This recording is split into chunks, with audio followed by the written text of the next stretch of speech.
Chères auditrices et auditeurs, sachez que l'émission que vous apprêtez à écouter évoque les personnages, les thèmes et les situations du film annoncé, de la première à la dernière minute. Par conséquent, ce podcast est intégralement constitué de spoils. Si vous n'avez pas encore vu le film et que cela vous intéresse, faites-le avant de nous écouter. Cet avertissement fait, nous vous souhaitons une délicieuse écoute. Salut tout le monde et bienvenue dans Ce film est trop petit pour nous deux, ce soir consacré à Furiosa de George Miller, sorti il y a quelques jours. On va en parler en long, en large et de traviole parce que ce film est trop petit pour nous deux. C'est notre destinée. Toi et moi. La seule question, c'est... auras-tu ce qu'il faut pour devenir un mythe ?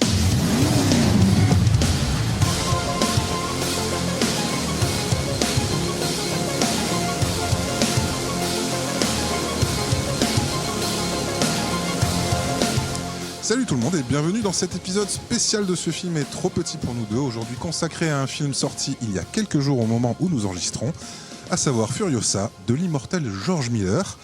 À ne pas confondre avec l'immonde Falschlar de Frank Miller, qu'il ne faut pas confondre non plus avec le psy qui n'avait pas saisi la notion de consentement, Gérard Miller, qui lui-même est à ne pas confondre avec Marcus Miller, l'incroyable bassiste héros, lui-même à ne pas confondre avec Claude Miller, le réalisateur aux 7 Césars, qui est lui-même à ne pas confondre avec mon collègue Thomas, qui ne s'appelle pas Miller, rien à voir. Bonsoir Thomas, comment ça va ? Eh bien, ça va. Thomas, qui ne s'appelle pas Miller, qui lui-même est à ne pas confondre avec Thibaut, qui lui non plus ne s'appelle pas Miller. Bonsoir Thibaut, comment vas-tu ? Ça va très bien. Par contre, c'est ce lancement qui a duré 1000 heures. Wow Ouais, ça va être ça ce soir, je préfère vous ce prévenir. soir, c'est Par le contre, soir. si vous l'écoutez Voilà. mettons en journée ou le matin, ce sera pas ça. C'est bon. Bonjour, bonsoir, salut tout le monde. Bon, comme on est des gens bien élevés, on va parler de ce film en première partie sans spoil, ce bon petit Furiosa Mad Max Saga que vous pourrez découvrir tranquillement sans qu'on vous divulgâche tout. Et puis après, il y aura une deuxième partie où on va lâcher les 1200 chevaux de V8 turbo compressé et on va tout vous dire. Mais avant tout, c'est qui George Miller, mon cher Thomas, peux-tu nous expliquer ? Ah ben, c'est très simple. Alors, George Miller, il a réalisé Spirit, il a joué dans Robocop 2. Non, pas du tout. Non, Pas du tout. non, ça c'est Frank Miller. Pardon. Alors, il a écrit pour les humoristes Guy Bedos, Jean-Marie Bigard, Marc Jolivet. Non. Et il a également participé à l'émission Non, de non. Christine C'est Bravo. pas du Non, tout c'est ça. Gérard non. Miller. Ouais. Ok. Gérard Miller, Alors, ouais. il incarnait avec brio Georges Boissier dans la série Maggie aux côtés de Marthe Villalonga. Attends, quoi Mais pas Marthe du Villalonga tout, c'est Jean-Marc Thibault. Ah oui, alors, Jean-Marc Thibault. autant pour Rien à moi. voir. Alors, si tu pouvais parler de George Miller, George, l'homme le plus George classe du monde. Miller. Non, alors ça, c'est un réalisateur australien. N'importe quoi. Il y en a. Donc, si on devait résumer sa carrière aujourd'hui avec vous, je dirais que c'est avant tout des rencontres. Et je dirais aussi Mad Max, il a fait aussi. Après, il a fait Babe, Happy Feet au milieu. C'était la période où il était heureux, probablement. Et puis derrière, Mad Max. Donc, dernièrement, où il a fait quelques films, mais il a essentiellement fait des Mad Max dans sa carrière. Donc à cause de lui, pendant longtemps, on a cru que Mel Gibson était australien, alors que non, c'était juste un acteur fauché qui a accepté une proposition pour un petit film à très petit budget australien, lui, donc le premier Mad Max. Et il a failli nous offrir un Justice League Dark avec Armie Hammer en Batman, qui s'est pas fait à cause des grèves de scénaristes et du succès des Batman de Nolan. Et normalement, on devrait, pour ceux qui savent, le voir dans Death Stranding 2, le prochain jeu d'Hideo Kojima, qui normalement devrait sortir l'année prochaine. Que j'attends de tous mes voeux. Oui, alors Parce que je il y a me permets George de faire Miller. l'auditeur qui a fait « Hein ? Quoi ? Non, c'est pas possible. » Oui, il a bien réalisé Babe et Happy Feet. Ouais. Tout à fait. Babe qui est un film absolument incroyable. Et dernièrement J'adore. aussi 3000 ans à t'attendre. Ouais. Tout à fait. Que je Avec vous... Idriss Elba. dont je vous... Ouais. Et Comment elle s'appelle ? J'ai oublié son nom. Non, j'ai pas le droit de l'oublier. Marthe Villalonga. Non, Tilda Oui, tout Swinton. à fait. Oui. Tilda Swinton. Voilà, J'avais excellent. Todi, Todadi, Doudou, mais j'avais pas. Non, c'est un Tilda. excellent film, un très très beau conte, littéralement. Et il y a une atmosphère extrêmement particulière que Miller sait parfaitement retranscrire. Et c'est très très joli, c'est très très agréable à suivre. C'est hyper surprenant, c'est un super film, vraiment. Bon, maintenant qu'on a présenté Georges, à la sortie de la bande-annonce, tous les trois, on en avait parlé, comme ça, viteuf. Et du coup, on avait eu un ressenti un peu surprenant. Thibaut, toi, c'était quoi déjà ? Écoute, moi, mon ressenti, c'était ce mec, de toute façon, il est surprenant, quoi qu'il fasse, et il a toujours la pêche, si je puis me permettre. Donc, ouais, j'ai quand même pas mal d'attentes pour le film. C'était ça c'était ça, en gros, mon feeling sur le moment. À savoir une bonne hype alors pas une hype de putain j'ai hâte et je vais me trancher les veines si ça arrive pas dans 3 jours, mais vraiment plus une hype de ouais, j'ai quand même pris une pétée à chaque fois que j'ai vu Fury Road pour plein de raisons différentes, et je pense que ce nouveau film ne va pas faire exception, et j'ai hâte de voir ce qu'il va faire de ça, quoi. Et du coup, chose assez rigolote, on avait tous les trois vu le trailer qui était sorti au moment de Dune, quand on l'avait tous vu en salle. Exactement. C'est assez rigolo. Donc du coup, c'était le dernier épisode spécial. C'est vrai. Voilà. C'est vrai. Et toi, Thomas, qu'est-ce que tu en avais pensé à ce moment-là ? En fait, je n'avais pas de hype particulier. Alors, j'adore George Miller, je suis extrêmement fan de Mad Max. Fury Road est un chef-d'œuvre absolu. Mais je ne savais pas où placer ma hype sur ce film, parce qu'en fait, j'aime bien le personnage de Furiosa, mais je savais pas quel était l'intérêt, on va dire, de raconter son histoire.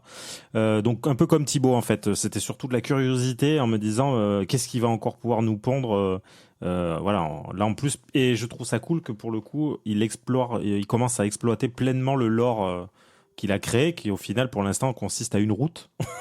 Oui, et là lore c'est qu'il sympa, a commencé il y a pas si longtemps de ça, en 81 je crois, ou 83, oui, c'est ça. Je sais plus. Ouais, un truc comme ça, ouais. Et donc je me dis voilà, là c'est sympa de là au moins avoir un rond-point ou un feu rouge, ou au moins céder le passage, quoi. Oui, voilà. À se mettre sous la dent, j'ai envie de dire.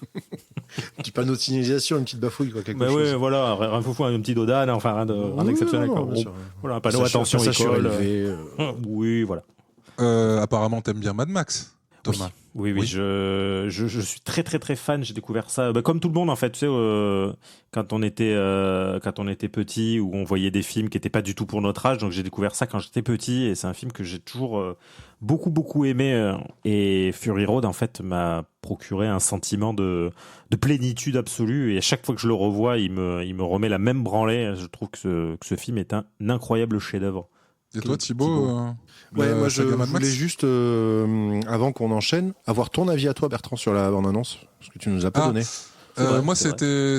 En fait, on est en décrescendo là, les trois. Moi, sincèrement, quand j'ai vu la bande-annonce, j'ai vu Anya Taylor-Joy, qui est une actrice que j'adore au plus haut point, mais la voir succéder à mon actrice préférée, on peut dire les choses comme ça. Tom Hardy. Oui, Tom Hardy, oui, entre autres, que j'aime très très fort aussi, mais du coup, je retrouverai pas son nom. Charlize Theron. Charlize Theron. Enfin, pour moi, c'était non, c'était définitivement non. Et puis, comme Thomas, je me suis dit, mais non, je veux pas connaître cette histoire. Laisser Fury Road au sommet de l'art de Frank Miller, quoi. De Frank Miller. Pardon, de Gérard Miller. Pardon. Non, Jean-Marc Thibault. Et du coup, toi, Thibaut, tu m'en as un peu parlé de la saga Mad Max récemment. Oui, parce que en fait, je me suis procuré en Blu-ray, en rayon bleu, hein, bien entendu, comme on dit chez nous, la High Octane Edition, donc savoir la compilation de tous les films avec Fury Road en 2 exemplaires, puisqu'il est en Blu-ray sublime, plus l'édition Chrome and Silver, je crois. Ou je sais plus comment ça s'appelle. Non, en Black and Chrome, pardon, parce que Chrome and Silver, sinon le film est plutôt qu'en vraiment argent et blanc-gris, quoi, argent, c'est quand terrible. Et donc voilà, très beau, mais avec une patine visuelle qui moi me manquait, à savoir l'incroyable colorimétrie du film. Et donc voilà, je suis resté sur le Fury Road normal, mais ça m'a permis surtout de me faire toute la saga que je n'avais pas vue. J'avais vu Mad Max premier du nom, j'avais pas vu ni le 2 ni le 3. Et voilà, ça m'a permis de vraiment plonger dans cet univers donc fondateur du post-apo, d'une des branches du post-apo qu'on connaît, et d'en découvrir justement tous les aspects, ce qui m'a permis de beaucoup apprécier en fait le visionnage du 3, qui est décrié par énormément de monde, et je comprends 100% pourquoi, mais j'ai vachement aimé le parti pris de ce film, et je reviendrai un petit peu là-dessus un petit peu plus tard, quand on parlera de Furiosa. Apparemment, Ah, la d'un autre production de ce 3 était absolument catastrophique. Ouais, non, c'est un film malade. Ça a fait un tollé de fou. Et puis c'est un pur produit des années 80, ce qui ne sont pas les 90 autres. En même, je trouve. fait. Ouais, c'est vrai, mais il y a une patte, il y a vraiment une patte FM, quoi. Sur ce que je veux dire, c'est vraiment film de l'été, un peu. Mais c'est ça en fait, et je guignolesque, pense que ça a un peu joué dans ce que j'ai aimé, parce que quand tu le replaces dans le contexte de la saga, au final je trouve que le film marche bien parce qu'il va proposer complètement autre chose dans un truc que tu connais en fait. Il essaie d'aller au-delà, et pas que du Dôme du Tonnerre, mais au-delà de... ouais, c'est pas mal, c'est le nom du film. Ouais, là c'est GG, là je suis bluffé. Hein. Bah, je comprends, moi, je travaille. Mais... T'as préparé cette fois ou Ça va pas. Mais juste ça par contre. Non, ça va pas. Vous prenez pour qui là, au juste non, mais voilà, j'ai vachement aimé la direction dans laquelle le film est allé, l'esprit qu'il y avait derrière, parce qu'il y avait une espèce de début de candeur retrouvé dans le truc. Et ben ça m'a pas mal accroché, parce que ça a réussi à me surprendre vraiment. Et alors que Mad Max 2 est une merveille aussi, mais pour d'autres raisons. Mais voilà, pareil, tout ça, je reviendrai dessus quand on parlera un peu plus de Furiosa. Ok. Et du coup, j'ai évoqué brièvement mon amour pour Charlize Theron, remplacée par Anya Taylor-Joy, qui était quand même le petit bang du casting, entre autres. Et vous en pensez quoi ? Toi, par exemple, Thomas, t'en penses quoi, Daniel ? Alors, sans parler du film ou autre, moi, je crois pas avoir déjà vu quelque chose avec Anya Taylor-Joy qui m'a marqué, parce que j'ai pas vu notamment Le Jeu de la Dame. Je sais qu'elle joue Magic dans Les Nouveaux Mutants. C'est un personnage dans le comics que j'aime beaucoup, et le film, je refuse de le voir parce que c'est vraiment une catastrophe du peu que j'en ai vu. Donc, je ne crois pas avoir vu vraiment là comme ça, peut-être, hein, mais en tout cas, voilà, rien qui m'a marqué prodigieusement. Et je trouve que c'était dur de passer derrière Charlize Theron. Donc on va dire que j'ai eu un peu, et je l'ai encore un peu aujourd'hui, hein, pour tout vous dire, le sentiment que c'est l'actrice du moment et il fallait la mettre dedans. J'ai un sentiment assez mitigé. Elle fait le taf, hein, en Furiosa, mais je sais pas. Autant je trouve que, tu vois, j'adore Tom Hardy, j'ai eu du mal à accepter le côté c'est lui qui prend le rôle de Max, mais instantanément je trouve qu'il se met dans les bottes et c'est réglé. J'ai eu plus de mal avec Anya Taylor-Joy, surtout qu'en plus au final on la voit dans le film que la moitié du film, quoi. Donc, par contre, juste un incroyable big up à la personne qui fait les castings, qui a trouvé la petite Furiosa, qui est littéralement, je pense qu'ils vont aller chercher sa sœur, sa fille. Non, à mon avis, je ils ont sais pas. tourné le film il y a 15 ans. Je pense, Voilà, c'est impressionnant. Le mec est très prévoyant. Le mec est vraiment balèze. Là, j'étais vraiment bluffé. Parce qu'elle a quand même une bouche, un visage très atypique, Anya Taylor-Joy, et cette gamine, elle, pour le coup, elle a vraiment ce truc-là. Donc voilà, c'est tout. Merci. Au revoir.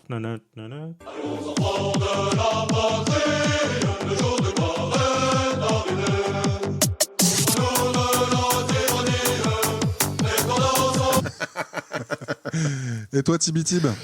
Eh ben ouais, je suis dans mon esprit, en tout cas, je suis effectivement marié depuis de nombreuses années à Charlize Theron, et on vit d'ailleurs une vie extrêmement heureuse, et je vous en remercie. Et du coup, ouais, c'était effectivement compliqué de venir derrière quand tu vois tout ce qu'elle a apporté au personnage. Enfin, je veux dire, tout le monde, après avoir vu Fury Road, a dit ouais, d'accord, ça s'appelle Mad Max, mais clairement, c'est un film sur Furiosa. Et oui, on peut pas dire autre chose. C'est évident, elle porte tout le film.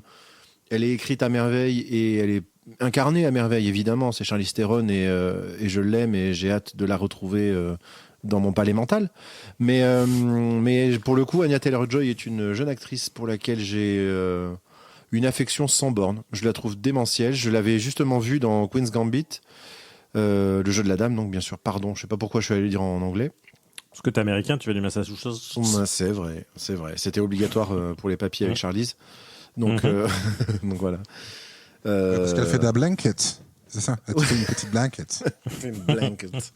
Non, voilà, exactement. D'ailleurs, tu lui diras qu'elle me ramène mes Tupperware, s'il te plaît. Mais t'inquiète, c'est prévu. C'est prévu pour la pool party de dimanche en 8. Non. Et je l'avais vu aussi dans The Northman récemment, notamment. Voilà, qui est une petite perle, je trouve. Et non, voilà, du coup, son passage à la place de Charlize Theron, pour moi, a été bluffant parce que elle arrive à devenir Furiosa, la Furiosa qu'on connaît, mais comme elle incarne une Furiosa qui doit se construire, elle n'a pas toute la puissance qu'a amené Charlize Theron, elle l'a pas encore en tout cas, mais elle apporte cette touche de... Non, je vais pas le dire comme ça parce que je trouve ça dégueulasse, mais elle apporte ce côté vraiment, et je trouve qu'elle incarne beaucoup ça dans ses rôles de manière générale, cette féminité moderne, moderne dans sa façon d'être présentée, que je kiffe vraiment, à savoir, on écrit un personnage, et peu importe son genre. Et c'est comme ça qu'on écrit des personnages, en fait. Je veux dire, ça pourrait très bien être un gars qui joue ce personnage-là, et ben, ça marcherait pareil. Et tout ça pour dire que elle apporte ce côté de... Ouais, elle apporte cette féminité moderne, je peux pas le dire mieux, en fait, ce côté, elle amène vraiment un caractère vraiment féminin, il y a, j'allais dire de la douceur, il y a pas du tout Ouais, de mais douceur. pas dans la féminité.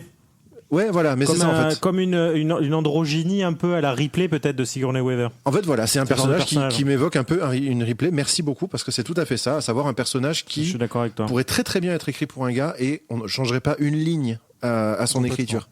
Et Si, voilà. il y a un ou deux petits détails qui... Ou sinon, Oui. sinon Mais le parce que personnage voilà, de parce que Morton ça... Joe change un peu. Oui.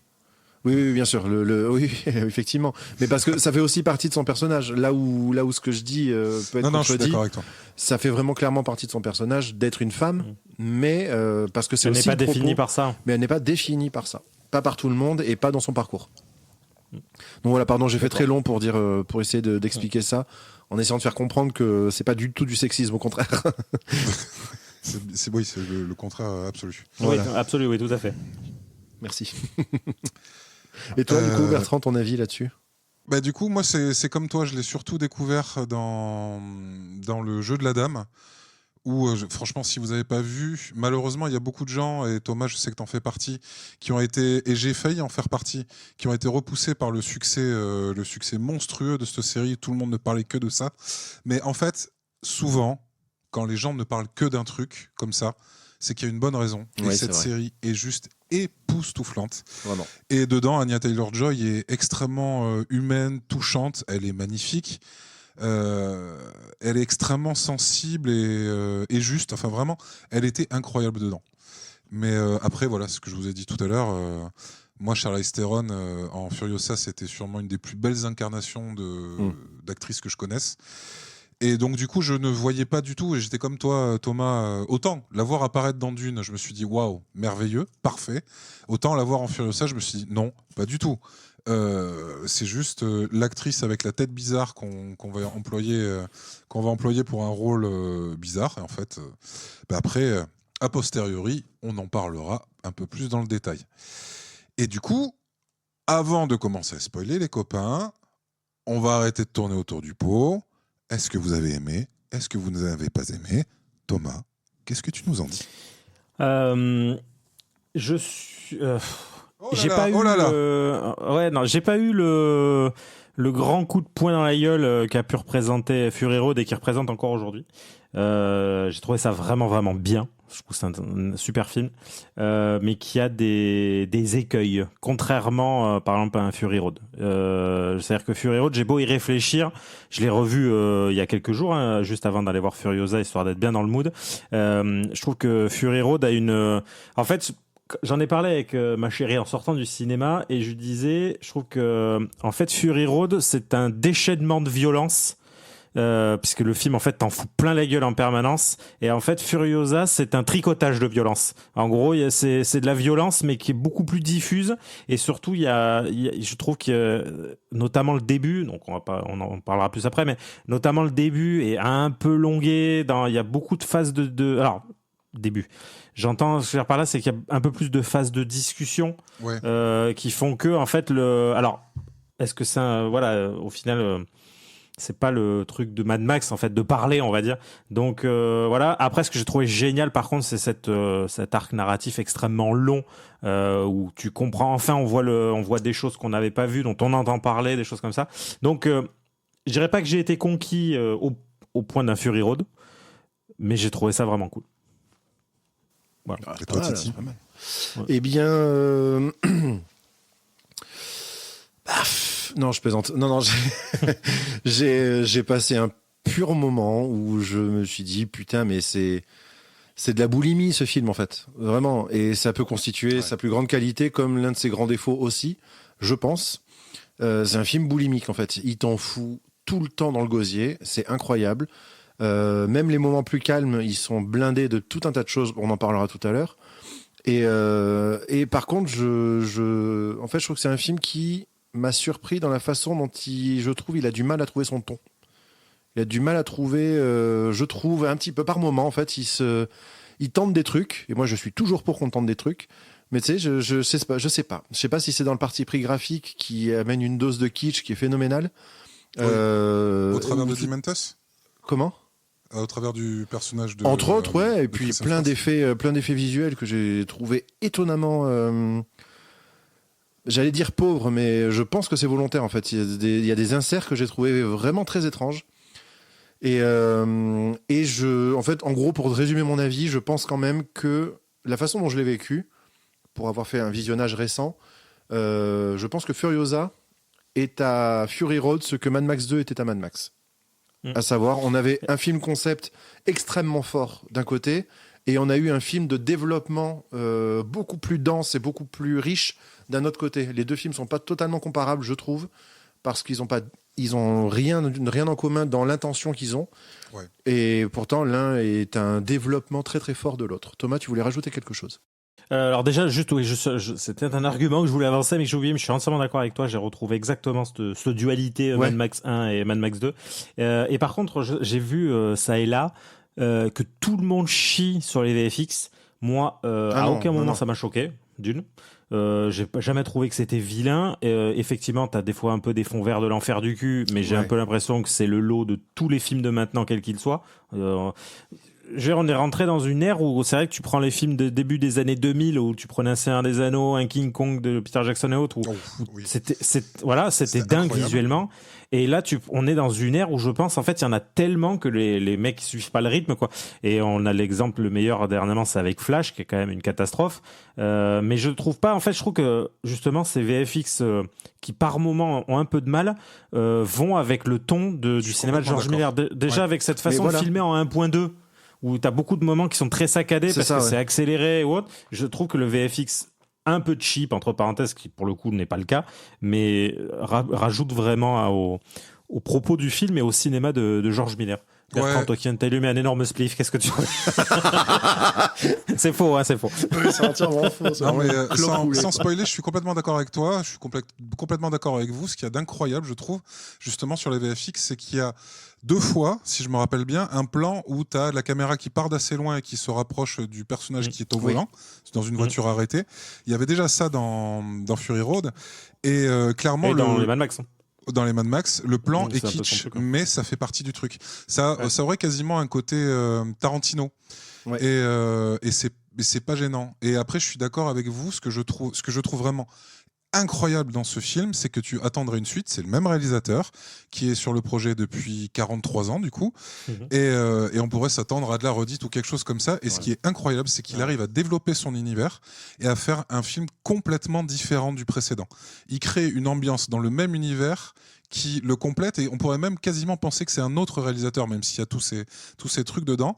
On est parti dans un autre univers et dans une autre vision de son histoire, et je trouve ça absolument incroyable. Je sais pas s'il y a des réalisateurs qui sont capables de se réinventer comme il le fait, mais c'était sidérant. Et après, d'un point de vue réalisation, franchement, ça m'arrive pas souvent, mais j'ai eu des frissons de joie devant certains plans que j'ai trouvé complètement fous, mais vraiment complètement fous. J'ai eu des phases de sidération avec la bouche grande ouverte au cinéma, à rigoler, à rigoler un peu comme un con. C'est ça. Mais comme dans un grand 8, en fait. Mais incroyable ce film, mais vraiment, c'est ça. Pardon, vas-y, je voulais pas te couper. Non, mais c'est tout. J'ai plein de plans en tête que je trouve complètement incroyables, mais vraiment qui sont... J'entendais quelqu'un dire que là, il a vraiment filmé en 3D, et c'est vrai qu'il y a pas mal de mouvements, des moments où tu te dis, mais comment ? Parce qu'il y a beaucoup d'effets pratiques, parce que c'est un peu son truc, c'est un vieux réalisateur qui aime bien faire les choses en vrai. Et comme dans Fury Road, donc du coup c'est pas du tout du spoil, il y a encore des gens sur des espèces de perches qui se balancent. T'as encore des camions qui roulent à fond les ballons. Et là, en l'occurrence, c'est du vrai. Et t'as des mouvements de caméra qui sont incompréhensibles. Ouais. Tu sais pas comment il a pu faire ça. Même avec un drone, je comprends rien. Sur certaines scènes d'action où tu vois des mecs tomber, tu dis tiens mais ils ont eu 8 morts pendant le tournage ou comment ça se passe, que il y a des moments où on voit, enfin je trouve que quand tu dis c'est un réalisateur à l'ancienne, mais et en fait effectivement le film il te grave des plans dans la tête, mais comme le Fury Road en fait, ce que faisait déjà Mad Max à l'époque. Alors c'est un peu compliqué de le découvrir aujourd'hui parce que ça reste un film quand même assez lent, particulier, avec le grain de l'époque ou autre, même ça reste un excellent film. Fury Road? Du premier Mad Max là pour le coup. Ah pardon, oui, ok. Mais je veux dire, comme le Fury Road ou les premiers les premiers Mad Max, tu as quand même des moments marquants. Mais et c'est vrai qu'il a cette science absolument dingue. J'espère juste parce qu'il a un âge avancé, ce Monsieur Miller. Je crois qu'il a 84 ans, un truc comme ça. Je crois que c'est quelque chose comme ça. Ouais. Il est né en 45. Et donc j'espère juste une chose, c'est qu'on aura la suite. Parce que là, on a attendu 9 ans entre Fury Road et Furiosa. Ah ouais, tant et que ça apparemment, et du coup, on sait qu'apparemment, il a fini d'écrire le prochain. Oui, parce qu'il a dit qu'il avait encore beaucoup de choses à dire et franchement, c'est incroyable. Incroyable. Mais apparemment, surtout que là, les grandes rumeurs, je sais pas si vous êtes intéressé un peu au lore autour des Mad Max, mais donc je ne spoile rien. Dans le Mad Max 2, il y a un enfant sauvage. En fait, selon des théories sur le net ou autre, ça vaut ce que ça vaut, mais selon certaines théories, cet enfant serait Tom Hardy. Et en gros, comme il s'identifie à Max et du coup, il prend sa personnalité et ses souvenirs, en gros, et ce qui expliquerait que Max ne soit plus Mel Gibson. Et en gros, selon la rumeur, donc il aurait écrit un film qui se passe 1 an avant Fury Road. Et qui du coup, qu'est-ce qu'il fait en gros à cet endroit-là des terres désolées, Max? Et en gros, ce serait un peu dans la même veine. Comment il est arrivé là jusqu'au point de se faire enlever par les Warboys et d'arriver à la citadelle. Et donc, la grande rumeur qui a couru pendant un temps et croisant les doigts pour que ce soit vrai, ce serait qu'on aurait Tom Hardy et Mel Gibson dans le film. Ah ouais. Et ce qui pourrait être absolument incroyable, tu sais, de voir la formation de Max par Max en fait. Ouais. On aurait d'en faire un truc fou. Donc voilà, apparemment ce serait le plan à suivre, à voir du coup, parce qu'apparemment donc Furiosa fait un extrêmement mauvais départ. Donc il disait qu'il est dans des standards tout pourris et que il disait qu'en fait après, pour te dire sur la c'est un film trop audacieux pour le grand public, je pense. Je pense. Ouais. Il disait que notamment sur son premier week-end de sortie, il a fait moins bien que Garfield aux États-Unis. Mais en vrai, je pense que l'annonce a eu le même effet sur beaucoup de monde. Moi, sincèrement, si j'avais pas entendu une chier de critiques dire c'est le film de l'année, c'est incroyable, faut aller le voir, franchement, je vous aurais pas proposé de faire un épisode spécial. Parce que vraiment, moi, perso, je voulais pas le voir. Et quand j'entends... je voulais pas. Je voulais pas aller au cinéma. Mais en tout cas, pour revenir sur ce que tu disais, Thomas, que j'ai été bluffé d'y aller le jeudi, lendemain de sa sortie, et d'avoir une salle à moitié vide, quoi. Aux 3/4 vide, même, j'ai envie de dire. Alors que vraiment, on est sur un gros truc, hein. Moi, j'y suis allé le jour de la sortie et il y avait de la place. C'est une question que je me pose et je vous la pose aussi à vous qui nous écoutez, si vous voulez répondre dans les commentaires ou autre, mais est-ce que, au cours des dernières années, vous avez déjà fait une séance de cinéma où la salle était blindée? Je vais faire mal aux gens, mais oui, Marvel. Remarque, c'est vrai. Dans No Way Home Spider-Man, j'étais dans une salle où il y avait beaucoup de monde. Et après, sinon, non, je suis d'accord, je me suis souvent fait la réflexion, parce que je vais beaucoup au ciné. C'est très rare d'avoir du mal, de galérer à trouver une place. Ouais. Ça m'est pas arrivé après, moi, j'ai envie de dire, Dune 2, je l'ai vu peut-être le vendredi, peut-être, de sa sortie. Et c'était blindax, hein.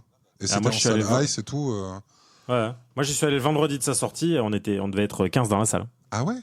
Ouais. Moi, je suis pas dans une grosse ville, certes, mais j'ai l'impression que les gens ne vont plus au cinéma, ou alors je ne sais plus quand ils y vont, quoi. Ils y vont plus, mais c'est comme les CD, en fait. Un banger de 2024, en fait, c'était un film assez moyen d'il y a 10 ans. Et c'était que dalle il y a 20 ans. Ouais. C'est sûr qu'on n'est plus... franchement, j'imagine que comme vous êtes allé voir Le Retour du Roi proche de sa sortie. Moi, quand j'y suis allé, j'ai rarement vu une salle aussi pleine. Avant-première avec marathon de la version longue du 1 et du 2. Eh ben moi aussi, figure-toi. C'était l'un des plus grands moments de cinéma de ma vie. Pareil. Moi, je me souviens que, ouais, à l'époque, on va dire qu'on va parler comme des vieux. À Oui, l'époque, allons-y. on pouvait dire des trucs. Et on était pas obligé de quitter Paris, finalement. Oui, Hein, tout voilà. à fait. Non, moi, je me souviens quand, allez, on va dire en 2002, entre 2002 et 2005, où en fait, on n'avait pas la même approche du cinéma, où déjà, en fait, c'était fréquent de dire tiens, on va au ciné, et en fait, t'allais au ciné, tu savais à quelle heure à peu près étaient les films, et t'allais voir des fois. Moi, ça m'arrivait souvent, en fait, d'aller au ciné et de décider de quel film j'allais voir, arriver Oui. au cinéma. C'est vrai. Mais je me souviens qu'à l'époque, des fois, t'arrivais 1h30, 2 heures à l'avance pour être sûr de Oui. à peu près de t'asseoir sur les marches, quoi. Et ça, c'est fini, en fait. J'ai l'impression que la hype que nous, on a connue, en fait, du cinéma, alors je pense qu'elle a étouffé, effectivement, Netflix, Prime et autres, a amené une relation différente pour le mieux ou pour le moins bien, ça, je ne sais pas. Mais je veux dire, ça a amené une relation différente au film. Mais je trouve que ça se ressent dans les salles. Après, moi, le premier, à une époque, j'allais au cinéma 3 fois par semaine. Si j'y vais une fois par mois, déjà, c'est exceptionnel. Pareil. Déjà. Après, C'est nos rare vies, quand nos vies ont c'est un changé. C'est Ouais. évidemment plus compliqué. Et puis, c'est plus cher aussi. C'est 100 fois plus C'est cher. à dire, mais c'est vrai. Enfin, je dis ça, je paye pas mes places, mais. mais Oui, oui, oui, non, parce que tu mais- restes qui, toi? D'ailleurs, il habite Monsieur le Président du cinéma, Monsieur Jean-Pierre Cinéma. On sait tout. Je balance, j'en ai rien à foutre. Mais non, je risque pas. J'ai un cinépass, je le dis pour tout le monde, voilà, tout le monde le sait, on s'en fout. Bon, après ce petit passage ciné-vieux, c'était mieux avant. On va passer C'était plus au blindé spoil. avant. C'est quand même mieux d'avoir de la place au cinéma maintenant, c'est bien. Ah ouais, Ah après, non, non, mais je vais ça, pas me plaindre. Ouais. Ah, puis déjà, enfin, perso, moi, le coup de la salle Ice où tu choisis ta place et où tu peux étendre ouais. les jambes, franchement, ça change la vie. Mais peut-être Oui, parce oui. qu'on s'en bourgeoise aussi. Ah, écoute, voilà. Ah, Moi, c'est je tout, j'ai pas déteste, mis le je papier. n'aime pas du tout Ice. Je trouve que, Ouais, notamment ces monsieur. fauteuils là qui font. À chaque fois que tu bouges, je me déplaise énormément. Attends, j'ai pas Je trouve pas ils font quoi ça. J'ai roté en même temps. Non, je trouve que c'est pas je trouve pas que ce soit une valeur ajoutée en fait. Je trouve que c'est vraiment un gadget. Et ça, j'ai du mal. Je suis pas fan du tout. Mais par contre, ce concept de réserver les places, à une époque, j'allais au Kinépolis près de Toulouse, et le concept de réserver une place, c'est la vie. Tu sais où tu vas être assis, il y a pas de problème. Voilà, ça c'est merveilleux. Après, c'est l'avantage le cinéma où je vais en règle générale. Il y a pas un chat. Moi, c'est le truc, ce que tu disais tout à l'heure là, par rapport au fait d'aller au cinéma et de choisir une fois sur place qu'on va voir. En fait, ça me le fait maintenant avec l'appli. Tu vois, pareil, ça s'est un peu délocalisé, mais j'ai l'appli Pathé Gaumont sur mon téléphone. Et régulièrement, tu sais, j'ai une après-midi de libre ou un week-end. Et je regarde l'appli, je me dis, il y a quoi, vas-y. Et puis, au bout d'un moment, je me dis, vas-y, celui-là, pourquoi pas. Et je vais au cinéma. Mais c'est parce que t'es un rond de cuir, ça. Mais les gens Après, normaux, il y a ça, la il y a plèbe évidemment ça. comme nous.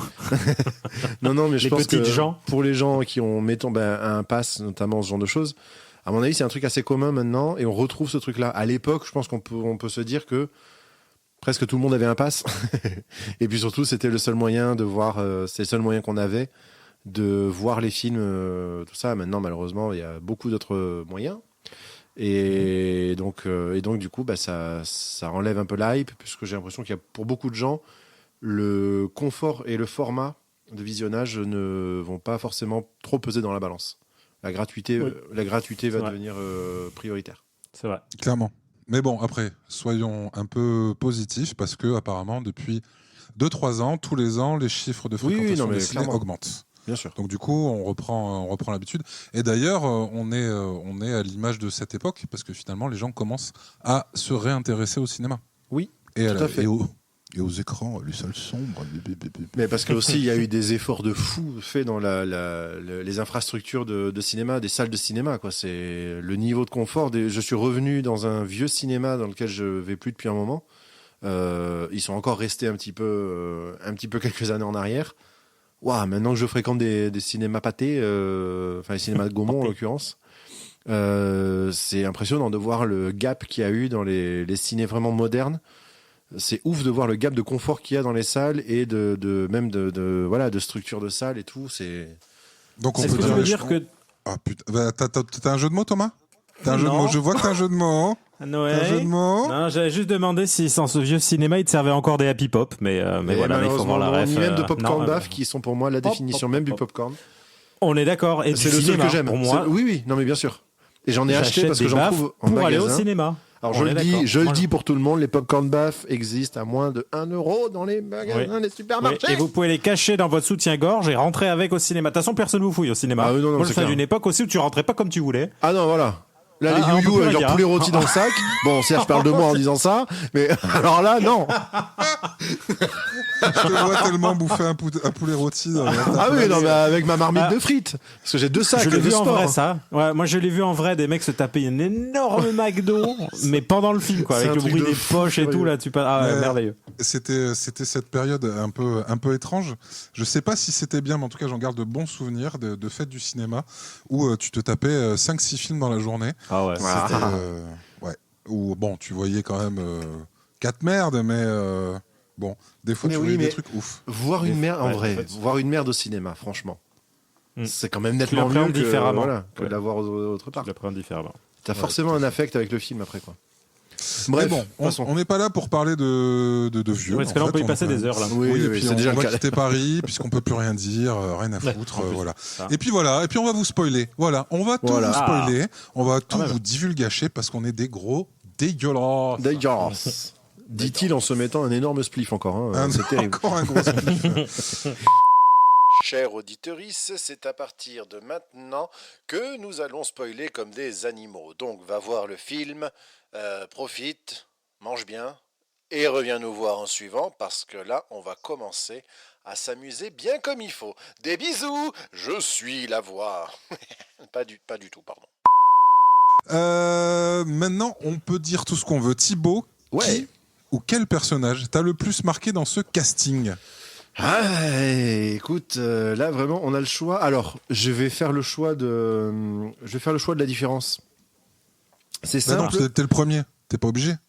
Ouais, mais peu importe. J'ai envie de dire que ma grande surprise, ça a été 2 personnages qui sont Scrotus, le frère de, je me rappelle plus comment ça s'appelle, Rictus. de Rictus, voilà, qui était le grand chauve extrêmement baraque de Fury Road, donc qui est de nouveau dans le film, hein, bien sûr. Oui. Et en fait, Scrotus, son frère, qui est un personnage du jeu vidéo Mad Max, c'était le grand méchant du jeu vidéo Mad Max. Mm. Ça a été une énorme Qu'il faut faire, surprise qu'il faut faire Faut le impérativement. faire. Un incroyable jeu. Jeu de Avalanche Games, monde ouvert dans Ouais. l'univers Mad Max, qui est, qui enrichit le truc. Enfin, c'est incroyable, vraiment très très très bon jeu. Et Super. sur la fin du film, il y a justement un autre personnage qui est, je crois, l'espèce de bossu tout cabossé qu'on a dans le jeu aussi, qui nous sert de main noire et qui nous répare la voiture. Et il apparaît dans le film. Je me suis dit, putain, c'est trop bien de la part de George Miller d'avoir intégré tout ça clairement dans son univers. Et sans pousser la rêve plus loin que ça, mais le fait de voir ces personnages, j'étais là, j'adore ça. Il apparaît à quel moment? À la toute fin, quand ils vont lancer le dernier assaut, justement, je crois que c'est pour protéger la citadelle, ou je me souviens plus si c'est pas pour aller. Ben oui, je crois que c'est pour organiser la défense de la citadelle, tout ça. Il y a un moment où Furiosa, elle doit prendre un véhicule. Et là, il y a tout le monde Ouais. qui la soutient et qui lui file un truc. c'est vrai, c'est Et vrai. il y en a un tout bossu qui parle de ses mains, de ses doigts noirs et tout ça. Et en fait, je crois C'est vrai. vraiment que c'est ce personnage-là et que c'est une référence directe parce C'est qu'il dit les mêmes possible trucs que et dans je le n'ai jeu. pas du tout fait le rapprochement et je te remercie. Ah ben je t'en supplie. Et du coup, le fait de voir ça, ça m'a vraiment, vraiment, vraiment surpris dans le meilleur sens du terme. Et du coup, franchement, j'ai dit oui à ces persos. Mais clairement, c'est pas les plus marquants. Mais pour ça, je vous laisserai en parler. Du coup, toi, Thomas, t'es obligé de prendre quelqu'un de marquant. Alors non, parce que Ah, je vais merde. vous surprendre. Moi, il y en a un que j'ai trouvé absolument incroyable. Et pour le coup, il fait rien de foufou, mais le mec m'a fasciné. C'est celui qui fait le Praetorian Jack. Ouais. Celui qui forme Furiosa. Comment il est à Je crois que ce l'ancienne, mec lui, je avait- l'adore, ce ouais. perso. En fait, il a une classe à l'ancienne Ouais. et il m'a Ouais, rappelé. je me suis dit qu'il a une tête des années 80. On est d'accord. Et Ouais, en fait, c'est ça, je 100%. trouve qu'il a un côté. Alors, regardez sa tête. Il n'a pas du tout la même façon d'être, on va dire, quand on voit en photo ou autre. Par contre, dans le film, j'ai trouvé captivant. Je trouvais qu'il avait la classe qu'avait. Parce que donc, j'aime beaucoup l'acteur qui fait Immortan Joe, qui faisait aussi le méchant donc, du premier Mad premier Max. Mad Max. C'est le même acteur qui s'appelle. Je le cherchais exprès, puis je vais fermer la page parce que je suis hyper con. Qui s'appelle Jean-Pierre. Oui. Il travaillait à la ce bon compta. Jean-Pierre Daroussin, je sais je crois, plus. qui a une petite carrière. Ah, C'est c'est qui quelque chose Keys Menener quelque chose enfin bref donc cet acteur donc voilà j'ai retrouvé donc cette oui j'aime bien Merci aussi. très précis, ok, quand je Ouais, parle. ouais, ouais. Les Et sources sont donc fiables. cet acteur, voilà, je l'ai trouvé absolument captivant. J'avoue, tu vois, autant on peut dire que à l'époque, Charlize Theron a piqué la place à Tom Hardy, et je trouve que toute cette truc où il la forme là, clairement, en fait, je me dis bon, mais ok, bon, le prochain, je veux un film sur lui, parce que le mec, en fait, il y a un côté ultra badass, puis alors qu'en fait le gars est très humain en plus, je trouve qu'il Ouais. détonne un peu Et après, justement voilà, du je pense reste du truc, parce qu'il a un côté très humain. C'est ça. Ce qui joue beaucoup dans sa classe, c'est son écriture Ouais. aussi. Le personnage est incroyable de droiture dans un univers où tout pue la merde. Ouais. Et rien que ça, en fait, et la façon dont c'est géré, ça le rend exceptionnel, ce gars. Oui, et puis sa relation avec Furiosa est extrêmement douce et touchante. Et c'est vraiment ça. C'est ouais. très chouette. Ouais, Ouais, très, ouais. très Ouais, chouette. parce qu'en plus, tu te dis que dans sa vie, c'est le dernier moment de douceur qu'elle a, C'est ça. avant d'attaquer une vie de violence absolue, en fait. C'est vraiment... Une vie de furie. Quoi. Ouais. Et d'ailleurs, je ne sais pas si vous avez vu, j'ai lu une interview de George Miller ce matin même, qui disait que pour la déconne, en fait, George Miller écrit, un peu à l'instar d'un Guillermo del Toro, il écrit plus que ce qu'il ne fait. Ouais. Pour Donc développer il le écrit lore. beaucoup, voilà. Et par exemple, il a écrit toute une histoire pour le guitariste aveugle, Ouais. qui a toute en fait une histoire propre à lui et autres qui existe. Et donc il s'est amusé à imaginer la suite de Fury Road sur qu'est-ce que devient Furiosa. Et en fait, il a dit que pour lui, à ce moment précis, Furiosa en fait aurait comment dire, le truc de tous les dictateurs, c'est-à-dire qu'en fait, elle deviendrait folle. Et en gros, c'est elle qui devient Immortan Joe. En gros. Dans son idée, Ok. Furiosa devient méchante à la fin de Fury Road parce qu'en fait, elle est submergée par le pouvoir. Ok. Et je trouve ça génial. Le Ouais, mec, ouais, en fait. ouais. Mais tu vois, il y a des mecs qui écrivent des personnages qui s'amusent à les saloper volontairement parce que c'est tout ce qu'ils savent faire. Lui, en fait, tu te dis qu'il a vraiment une façon de faire évoluer ses personnages qui, s'ils doivent devenir des salauds, c'est parce que c'est comme ça, en fait. Malheureusement, c'est la violence de ce monde qui amène à ça. C'est Et il ça. s'appelle Hugh Keays-Byrne, le monsieur Ok. qui est malheureusement décédé. Je me disais, oh, c'est dommage qu'on le voit pas dans le film, mais du coup, c'est cohérent. Oui, parce qu'il c'est est mort en un peu 2020, chaud, du coup. ouais, effectivement. Voilà. En fait, pour Ah, moi, c'est George Miller, du coup, c'est l'anti Roland Emmerich. C'est-à-dire que c'est un gars résolument intelligent qui se renouvelle à chaque fois qu'il fait un film et qui sait vraiment pertinemment écrire des personnages. Donc c'est vraiment tout ce que Roland Emmerich ne sera jamais. Et pourtant, je regarde aussi souvent leurs films, je crois. Et alors, vas-y, du coup, Bertrand, Ouais. qui, j'ai envie de dire. Ah oui. Qui je pourrais partir sur Chris Hemsworth qui est quand même époustouflant Il là-dedans. est démentiel. Il est Bah, sans mauvais jeu de mots. démentiel. Il joue, Dementius, Ouais. qui est censé être un personnage qui, clairement, a été présenté comme un grand guignol et qui est un peu grand guignol, Ah, mais mais à qui fond. maîtrise bien. Mais bon, c'est enfoncer des portes ouvertes. C'est un acteur incroyable et qui le prouve encore. Oui. En plus, il a une prothèse dégueulasse sur la gueule. C'est terrible. Mais du coup, Et ça j'espérais l'éclate, que hein, je l'un crois. d'entre vous en parlait parce que moi, je voulais parler d'Immortan Joe. Qui, Eh ben, qui- Parle tout. On va en Non. parler, t'inquiète, de Bon, toute façon. on va en de parler. tout. Mais Immortan, en fait, il est vraiment à l'image de la différence entre Fury Road et Furiosa. C'est que dans Fury Road, c'est quelque chose de très grand guignolesque. Oui. Et du coup, cette image de punk post-apo que je déteste clairement, là avait un côté grand guignolesque dans Fury Road et ça donnait quelque chose d'incroyable. Oui, ça peut pas Et être traité Immortan- autrement pour être pris au sérieux, en fait, au final, ce truc. Hein Cette image de punk post-apo, elle peut pas être traitée autrement que comme Miller l'a traité dans Fury Road si on veut le prendre au sérieux, quoi. Tout à fait. Parce que justement, Et, si tu essaies de le prendre au sérieux, là, ça devient ridicule. Ben justement, je trouve que dans Furiosa, il arrive à traiter ça beaucoup plus sérieusement. Et Immortan Joe, du coup, on comprend pourquoi ce mec est un putain de dictateur. Et je trouve que en quelques répliques et quelques plans, il a un charisme, mais époustouflant. Vraiment, il est incroyable. Ouais. C'est vraiment un Dark Vador, dans le monde de Miller, quoi. Il est C'est ça. dément. Et il est incroyablement filmé aussi. Ouais. Pardon, vas-y. Ouais, Thomas. oui, bien sûr. Ouais. Thomas. Moi, je veux juste en connaître sur les personnages. Je sais pas si vous avez vu. Donc, il y a un acteur qui est un jeune acteur de petite taille qui fait un des War Oui, Boys, oui, tout à fait. qui est censé voilà. Je sais pas si vous êtes intéressé à son arrive. histoire. En fait, c'est très cocasse si vous cherchez en fait le truc du film. Dans le casting, vous avez Chris Hemsworth, lui et Anya Taylor-Joy. Ok. C'est comme ça qu'ils sont présentés. Et il est présenté en deuxième. Et en fait, la particularité de ce jeune homme, c'est qu'il il s'est fait connaître en Australie, malheureusement pour lui, parce qu'en fait, il était harcelé à l'école.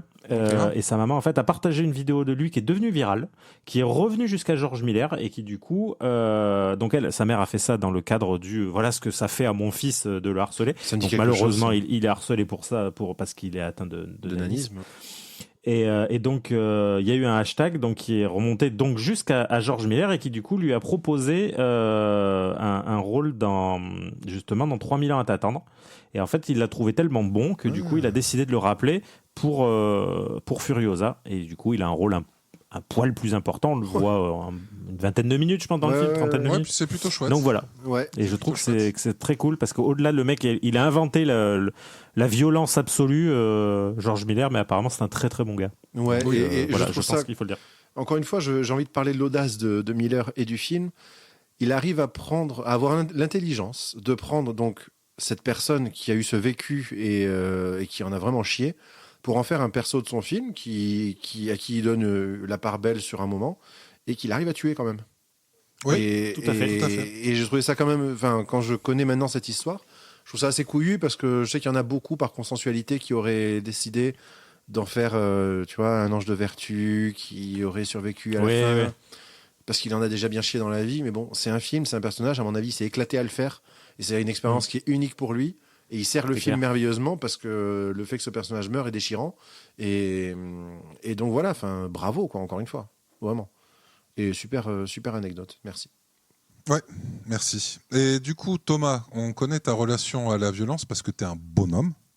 Ouais, tout à fait. T'es un sacré bonhomme, t'aimes la bagarre. Tout à fait. Comment t'as géré la violence de ce film ? Parce qu'on est clairement à 10 coudées au-dessus de Fury Road. C'est bourrin. Ah ouais, non, c'est Game of Thrones.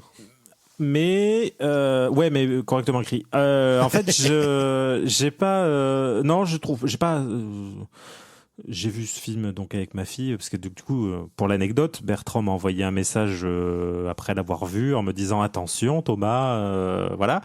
Mais non, j'ai pas trouvé le film si violent. Alors si, il est violent, mais après l'univers de base en fait de Mad Max est d'une violence inouïe. Effectivement, Fury Road n'a pas de scène de. Alors non, je parle de violence par l'ambiance. Oui, bien sûr, mais là on n'a pas de scène sanguinolente. Pour une fois, on n'est pas sur cette violence-là. Voilà, il a amené de la violence visuelle, ce qui n'est pas le cas jusque-là. Je tiens à rappeler la fin de Immortan Joe dans Fury Road quand même. C'est un peu mais vénère. tu te dis que il se fait arracher le visage, mais on le voit pas vraiment quoi. Tu te dis qu'il y a d'autres réalisateurs qui seraient allés franco. Voilà. Mais ce que je veux dire, c'est que là, effectivement, il a amené de la violence visuelle. Encore une fois, comme vous l'avez si bien dit, c'est un réalisateur qui se renouvelle. Il a fait 4 films dans le même univers sans utiliser cet artifice, entre parenthèses là. Peut-être que c'était le temps de l'utiliser. En soi, en plus, ça ne fait que dépeindre des moments qui se passent dans leur univers qui est d'une violence inouïe. Du coup, donc la scène notamment, comme je te disais, je pense que la pire, pour moi, ça reste celle où le bébé à 4 pattes sort et que l'autre, il lui découpe le cordon ombilical à la salaud et qu'il parle, limite, on dirait qu'il tient un hochet, enfin voilà. Mais c'est parce que c'est comme ça, en fait, tu te dis, dans ce monde-là, la valeur humaine n'a aucun prix. Et je trouve qu'encore une fois, c'est un super moyen de servir son propos. La violence n'est jamais inutile.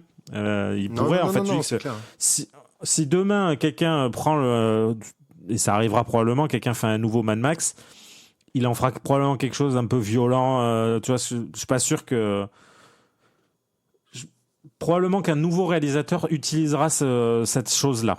Il a eu l'intelligence de pas le faire jusque-là. Moi, je trouve pas ça incohérent, surtout pour le coup dans une période où on aseptise un petit peu sur certains points les blockbusters et tout ça. Moi, ça me paraît pas. Là, pour le coup, ça me paraît pas déconnant en fait. Je trouvais ça même plutôt à propos. Cette fameuse violence dans le film, je ne l'ai pas trouvé désagréable. C'est dégueulasse, mais c'était pas inutile en tout cas. Et toi, Thibaut ? Moi, j'ai un rapport plutôt apaisé avec la violence de manière générale. Donc, ça m'a pas dérangé, ça m'a surpris par contre. Il y a vraiment des scènes. En fait, il y a des scènes. C'est pas tant la violence que la cruauté en fait qui m'a interpellé dans le film. C'est-à-dire que oui, il y a de la violence visuelle, mais il y a des scènes de torture. Notamment, il y a une scène de torture je me suis dit, ça c'est du Game of Thrones en fait, vraiment. La scène où justement la fin du Praetorian Jack. Là, on est dans une scène de Game of Thrones, vraiment. C'est Ramsay Bolton avec ses clébards qui va faire manger quelqu'un petit à petit. Là, en plus, il le traîne au sol et tout, machin. C'est pas tant que c'est gore parce qu'il en montre très peu, mais c'est Scène extrêmement très belle, cruel. d'ailleurs. Comment? Scène très très belle d'ailleurs. Ouais, oui, vraiment, c'est incroyable. Ça fait partie de ces scènes démentes qui restent en tête, vraiment. Oui, Mais, et puis toujours avec cette. Il crée. Excuse-moi, c'est juste. Non, non, vas-y, vas-y, je t'en prie. Je trouve tout le plan où on voit Chris Hemsworth qui est épuisé sur le truc de la voiture, là, qui mange et qui boit, alors que tout ce qui se passe derrière lui, en fait, le mec, il est tellement sevré de tout ça, en fait, qu'il en a rien à cirer de ce qui se passe, alors qu'il y a une meuf qui est en train d'agoniser derrière lui, l'autre qui est en train de tourner en rond, de mourir. Et encore une fois, en fait, je trouve que il a une science vraiment pour les personnages existent dans son univers, Ah, en fait. vraiment, ouais. Ils ne traversent pas l'univers, ils font partie de l'univers, et je trouve que c'est incroyablement bien écrit. Non, mais c'est ça. Et du coup, ouais, dans ce qui est du gore, vraiment, j'avoue qu'il y a un endroit surtout qui m'a mis mal. C'était les cahutes là dans les civils troglodytes à la citadelle là, ces peuples. Et il y a Oui. une meuf qui vit dans les restes humains et vraiment, Oui, c'était de ça dont je voulais parler en fait. ouais, ça c'est C'est vraiment ça dérangeant. sent la charogne quoi. C'est innommable. Ça Vraiment, pue j'ai du eu un cul haut le dans la cœur. salle. Vraiment, Ça ouais, pue non, la mais c'est ça. charogne. Vraiment, c'était. Oui, en fait, c'est le supermarché, quoi. Parce qu'en gros, tu comprends qu'en fait, c'est une ferme à asticots, le Ouais, bordel. c'est ça, En gros, elle c'est maintient les gens en vie pour faire de la bouillie d'asticots. Oui, et de gens Et aussi. encore une fois, oui, Et aussi. là, clairement, c'est quelque chose qui est sous-entendu en règle générale dans le monde de Miller. Là, on a bien compris, on se nourrit principalement de gens. Voilà. Oui, parce que quand l'autre il lui dit qu'il lui sort un kebab de chien et du boudin d'humain là, Ouais, de la et ça a pas l'air saucisse. mauvais. Hein. Ça a Moi, l'air je bon, trouve elle a l'air bien que- cuite en plus. ouais, Elle a l'air Ouais, bonne elle sa a l'air merguez, bon, ouais. Sa merguez d'être Ouais. humain et de lézard. Ouais. Avec Moi, ce sa que j'ai bonne trouvé- c'est bouillie de Pardon. mouche aussi là, ça donne envie. Excuse-moi. Ouais. Non, Ah, moi, ce que j'ai trouvé ouf, ouais, en dehors de ce déchaînement de violence, bon, déjà, c'est la finesse pour amener la perte du bras de Furiosa. C'est un plan, c'est dégueulasse, mais on s'attarde pas sur cette violence-là. Et ce que je trouve incroyable, c'est que finalement, c'est un film de vengeance qui se passe sur de nombreuses années. Oui. Et une pourtant, saga, en en fait, fait. sur un film de vengeance, tu partirais sur un Kill Bill et tu te dirais qu'à la fin, elle tue le méchant et c'est un truc violent. Elle explose tout ce qui a été amoncelé en elle. Et en fait, non, c'est même pas ça. Et c'est encore une fois, c'est une finesse d'écriture qui est incroyable. Hemsworth, qui devient le méchant absolu dans son histoire, en fait, est présenté comme quelqu'un d'extrêmement humain qui essayait juste de mettre du piment dans sa vie. Et qui en fait, et en plus est parfaitement conscient de ce qu'il fait. J'ai trouvé ça encore complètement fou, quoi. Mais c'est ça. Il a un côté, effectivement, mais c'est un personnage de cartoon, mais qui dénote en plus parce que c'est un personnage de cartoon mis dans un monde où c'est un humain aussi. Et dans un monde de cartoon où les humains ont une dimension qui est décuplée parce que tout est absurde dans cet univers, et tu mets un truc auquel tu peux te raccrocher, et là, ça crée une espèce de dissonance qui est délicieuse. Parce que tu te dis, l'univers de Mad Max, c'est vraiment un univers dans lequel je ne peux pas me projeter, parce que tout est absurde, tout est fou, tout est vraiment dingue, Oui. littéralement. Et quand tu viens amener justement une dimension humaine, et c'est là où les films Mad Max sont bons, parce qu'elle y est toujours, cette dimension. Et quand tu amènes la dimension humaine, c'est là que ça crée une espèce de sensation de « Ah merde, ça y est, j'appartiens à cet univers », et c'était pas un truc que je voulais. Du coup, il y a une espèce de dissonance, parce qu'en plus, t'y es, et c'est incroyable d'y être, parce que n'importe quelle émotion est décuplée dans un truc comme ça. Dans un univers qui en est entièrement dénué, quoi. Donc c'est fou, je trouve, de maîtrise, la parfaite connaissance de cet univers et la façon dont il s'en sert comme un outil de narration, c'est brillant, vraiment.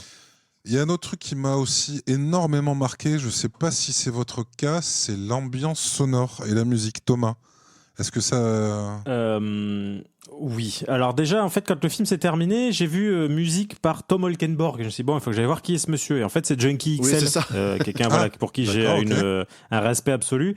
J'ai l'impression que sur ce film, notamment sur la scène, le première attaque de convoi avec ce magnifique, je sais plus comment ils appellent là, les camions, les porteurs, Ouais, les porteurs, de guerre, Ouais. les porte-guerre. En fait, la première scène, donc il y a une espèce de truc mi-électro, mi-métal, mais tout au didgeridoo.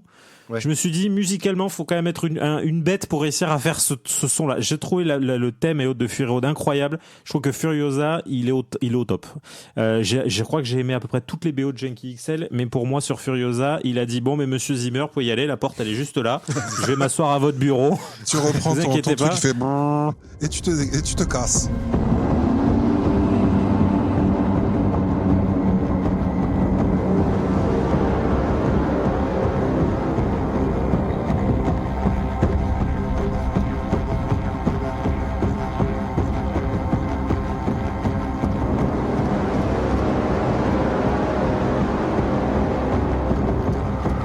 Et à l'heure actuelle, je pense que s'il change rien, parce que là tu regardes quand même dernièrement, il en a quand même fait beaucoup, et il y a quand même moyen que ça devienne le number one, quoi. Ouais. Je pense vraiment. C'est un moment à chaque fois qu'il fait quelque chose, ça sonne.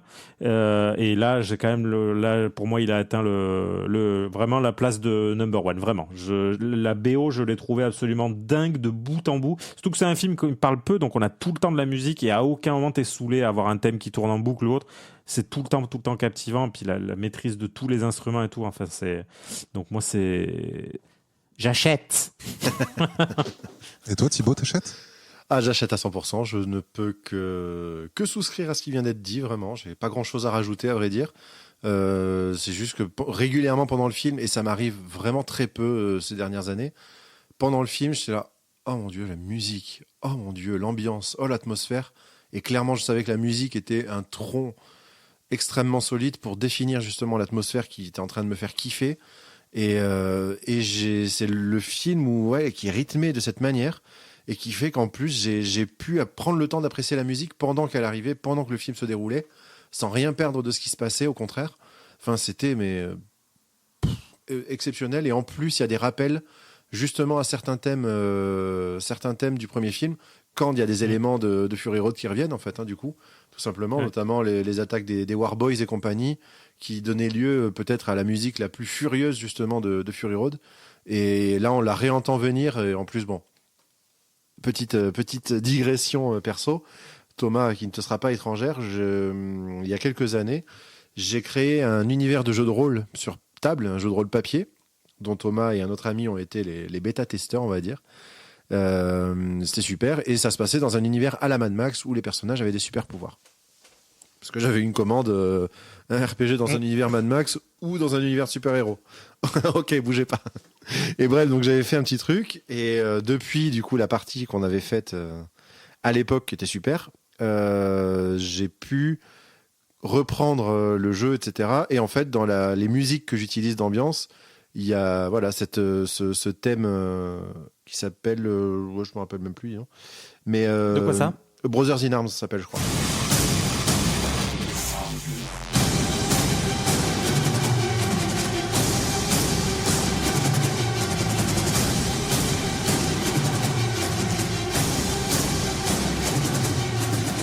Et en fait, c'est le thème d'attaque des War Boys. Et on le retrouve en fait dans le film. Et comme je m'en suis servi très souvent et que c'était un thème qui, dans le jeu de rôle, évoquait exactement la même chose, et ben j'étais très très heureux de le réentendre. J'étais très content qu'il recycle ces thèmes forts pour les remettre dedans et que ça ait du sens. Où la BO est pensée un peu comme comme une BO de jeu vidéo ou un truc comme ça, quoi. Il y a des thèmes pour certaines classes de personnages ou des trucs comme ça. Et ça, tout m'a fait exulter dans cette BO. Je pense que je prendrai le temps de la réécouter. Bertrand, as-tu un avis sur cette BO ? Encore une fois, je trouve que ça résume. Je me rappelle très peu de la musique en soi, mais je me rappelle de l'ambiance que j'ai trouvé incroyable parce que Thomas, tu disais que ça démarrait lentement, mais j'ai pas trouvé que ça démarrait lentement le film parce que finalement on se retrouve assez vite dans une poursuite. Oui. Ce que j'ai trouvé incroyable, j'ai regardé ma montre, il se passe 3 quarts d'heure avant que les choses se posent un peu. Et la place de la musique là-dedans, enfin c'est surtout de l'ambiance et on entend toujours un martèlement. Une espèce de bruit de moteur en train de tourner et ça crée une ambiance, une je sais pas, une violence, une rapidité qui fait que tu es toujours dans un tempo assez élevé. Et j'ai trouvé ça magnifique et suffocant. Vraiment, c'est incroyable d'avoir ce moteur qui tourne en permanence. Enfin, vraiment, c'est complètement ouf. On parlait la dernière fois des ambiances sonores de Dune. Là, je trouve que point de vue ambiance, on a passé encore un level. C'est incroyable. Ouais. Le film prend vie au niveau des oreilles, quoi. C'est fou. Et au niveau des yeux aussi, même si, bon, ça va... Ouais, ça va... Le truc, c'est qu'on n'a pas encore beaucoup parlé justement de toute la patine visuelle. Moi, je parlais justement mais on y viendra après. Là, on est sur l'ambiance sonore, mais ouais, il y a vraiment un truc de. Ouais, c'est un film très sensoriel, quoi. Tu vois, c'est Tout effectivement l'ambiance sonore. On sent l'urgence. Ouais, voilà. L'urgence permanente. Mais c'était déjà le leitmotiv de Fury Road, mais là, on le sent encore plus. On sent encore plus cette urgence. Ah, tu trouves pas, Thibaut ? Eh ben, en fait, justement, j'ai trouvé que le rythme était un peu plus haché que Fury Road. Ouais. Dans le sens où Fury Road, j'étais en apnée pendant 1 heure. Vraiment, toute la première partie du film, avant la tempête, jusqu'à après la tempête, en gros, de sable. Vas-y Thomas, tu voulais rajouter un truc? Je me suis refait le Fury Road il y a pas longtemps et je me suis fait cette réflexion en fait après l'attaque du porte-guerre par je sais plus comment ils s'appellent les gars à moto, enfin pas à moto mais il y a toute la première attaque là du porte-guerre où il y a une montée en fait où tu te rends compte que t'es tellement fasciné que tu respires plus. Ouais. Et je me suis rendu compte à chaque fois que je le regarde, quand cette scène se termine, je fais vraiment, j'ai besoin de reprendre mon souffle et de me poser aussi. Et en fait, j'ai eu plus de... Tu l'as, cette sensation. Je trouve que notamment sur toute la séquence de... Ouais, ou sur je pense ma séquence préf du film, c'est l'attaque du coup, je saute alors à la suite. Ouais, vas-y. Je pense que c'est plutôt la scène, toute la prise du moulin à balles, quand Chris Hemsworth, Dementus attaque le moulin à balles, et où il y a toute cette scène où en fait Furiosa est juste posée avec son fusil et l'autre qui tourne. Je trouve que cette scène a une intensité incroyable parce que tu te dis en fait ils sont juste confrontés à l'armée de Dementus à deux. Elle est en fait face avec son mentor, voilà, et je trouve que cette scène est vraiment cool.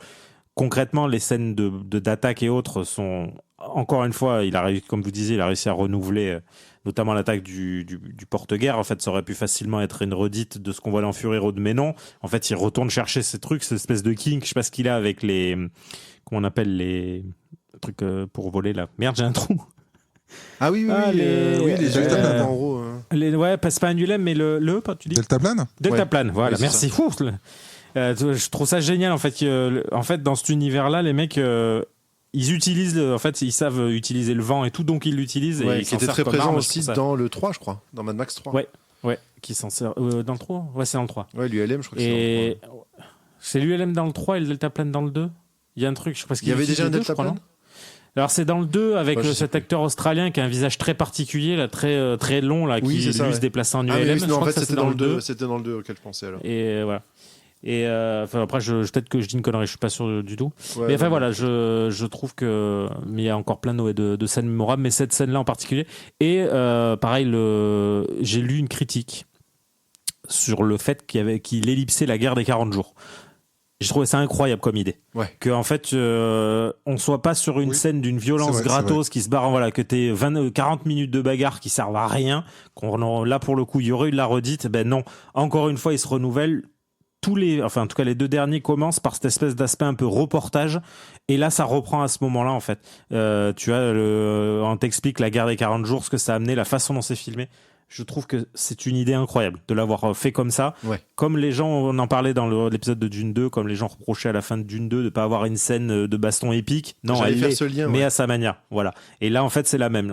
Elle liait la scène de baston épique parce que tu te rends compte que même dans cet univers-là, il y a quand même ce sentiment d'appartenance et de territorial, en fait. Et voilà. Donc en ce qui me concerne, ce serait cette scène-là. Vas-y, j'ai pas envie d'entendre Thibaut. Vas-y Bertrand, quelle est ta scène préférée? Ouais, clairement Je suis d'accord avec toi, la scène de l'attaque du porte-guerre, ouais, comme tu disais, dans Fury Road, on avait un exemple absolument dément, mais là, il a renouvelé son truc, et notamment, c'est ce que je disais dans la partie sans spoil, c'est il y a des attaques justement de gens en moto qui utilisent des trucs pour s'envoler, et tu as un plan où tu passes d'une machine qui s'envole et qui survole le camion et qui passe de l'autre côté. Encore une fois, je ne comprends pas comment il a fait ce plan. Il y a clairement un passage de la 3D à du plan réel, et c'est époustouflant, et le rythme de cette bataille est incroyable jusqu'à comment on appelle ça, on appelle ça le syndrome de Stendhal, un moment où tu es saisi par la beauté d'un truc, où tu as le plan final de cette bataille, où tu as une machine volante qui s'est pris dans le camion et qui forme une espèce de pieuvre qui tombe derrière. Ouais, c'est incroyable. Non, mais incroyable. Visuel. Et en plus, il en surjoue pas. Des spasmes en voyant ça, tellement c'était beau. Voilà. C'est ça. Et il en surjoue pas, c'est fait avec un goût qui est fou, quoi. Ouais, du coup, toi, Thibaut, finalement, puisque même si Thomas veut pas t'entendre parler, moi j'ai envie de t'entendre. Non, mais ça va, maintenant j'ai envie. Merci. Ouais, c'est bon, c'est revenu. Ta nausée est passée, merci. Ouais, ça va. Non, mais en plus dans cette bataille, parce qu'évidemment, bon, c'est celle-là aussi ma scène préférée, mais en plus, dans toute cette séquence-là de tentatives du coup de reprise du moulin à balles à Dementus qu'il avait déjà pris, pardon. Enfin, donc, il essaie de le prendre aussi. Bon, bref, on s'en branle. Il y a effectivement tout le temps un sentiment de péril et d'urgence pour les personnages. Où tu dis, bon, ben là, à tout moment, bon, évidemment, pas Furiosa, c'est le principe d'une préquelle, mais à tout moment, le prétorien crève, à tout moment, il se passe un truc horrible. Et ce sentiment de péril, il est là, mais jusqu'au bout. Et c'est fou. C'est fou parce que tu dis, l'univers est suffisamment fou pour que tout soit permis, en fait. Et à partir de là, tu peux jouer avec ces codes-là comme tu veux. Et encore une fois, Miller le maîtrise à la perfection. Mais du coup, pour contrebalancer un petit peu, pour répondre à la question, on parlait beaucoup de cette humanité... de cette humanité insufflée à certains personnages, notamment que ce soit celui de Dementus ou celui d'Immortanjo. Il y a une scène, justement, la première scène de rencontre entre les deux, avec une Furiosa qui est encore une enfant à ce moment-là. Cette première scène là, de dialogue en gros la démonstration de force de Dementus pour accéder à la citadelle, où il a un entretien avec Immortanjo, entretien qui va poser les bases de tout ce qu'on voit de la citadelle dans Fury Road. Et j'ai trouvé cet entretien vraiment fou, en fait, dans la façon justement dont il était dialogué. Ça parle effectivement beaucoup plus que dans le premier, mais parce que pareil, c'est pas les mêmes enjeux, c'est pas les mêmes intentions, ça raconte pas du tout les mêmes trucs. Et ben cette scène, voilà, c'est là où je trouve les personnages se révèlent, où Immortanjo, tu comprends que t'as plus affaire aux mêmes, hein, clairement. Et c'est dans cette scène-là qu'on va voir justement tout ce que la mise en scène va pouvoir apporter à un personnage. Et Immortanjo, justement, les plans sur lui, cette façon qu'il a d'être iconisé déjà de base, on l'avait déjà avec le Fury Road, mais là, du coup, il va capitaliser sur cette image-là en la brisant, en faisant un personnage qui a l'air nettement plus sensible, qui a l'air très vénère, mais beaucoup plus sensible à des tas de trucs, qui est présenté comme quelqu'un d'intraitable en négociation. Le mec, il est loin d'être con, mais clairement, faut pas lui marcher sur les pieds, quoi. Et ouais, je pense que l'humanité vient beaucoup de là, parce qu'il y a aussi cette réaction quand il voit la jeune Furiosa, ce regard qui se perd en elle et qui se dit, alors c'est pour des raisons dégueulasses, hein, mais toi je te veux, quoi. Et il y a tout un truc il y a une sensibilité, en fait, dans cette scène qui m'a énormément plu et qui m'a fait me dire, ok, le film a 15 000 tons différents, ce qui aussi m'a amené au truc de, mais comment tu essaies de me raconter ton histoire, film.